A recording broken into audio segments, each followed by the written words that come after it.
रुक करते हैं एंटरटेनमेंट की रंगारंग दुनिया का। गुलकार आतिफ असलम कराची में ट्रैफिक जैम में फंस गए।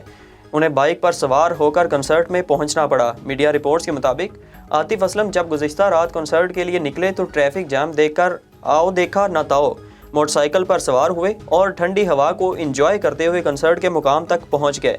गुलकार को बाइक पर आता देखकर उनके मद्दाह खुश हो गए और आतिफ आतिफ के नारे लगाए। आतिफ ने भी मद्दाहों को मायूस नहीं किया और अपनी परफॉर्मेंस से उनके दिल जीत लिए। परफॉर्मेंस के दौरान आतिफ ने अपने मशहूर गानों से शायकीन को खूब महजूज किया। बॉलीवुड स्टार सलमान खान को सालगिरह से एक रोज़ कबल पनवेल शहर में सांप ने डस लिया। सांप जहरीला ना होने के सबब सलमान खान को ज़्यादा नुकसान नहीं पहुंचा।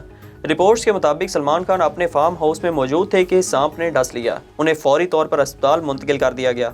डॉक्टर्स ने अदाकार का तफसीली मुआयना किया और सेहत को तसल्ली बख्श करार दे दिया। अदाकार की खुशकिस्मती कि सांप ज़्यादा जहरीला नहीं था, जिसकी वजह से उन्हें ज़्यादा नुकसान नहीं हुआ।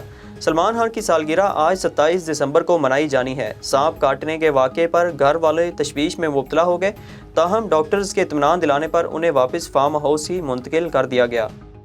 लाहौर हाई कोर्ट ने गुलकारा मीशा शफी के खिलाफ मुकदमा के इखराज के लिए दरखास्त पर वकला के दलाइल मुकम्मल होने पर फैसला महफूज कर लिया।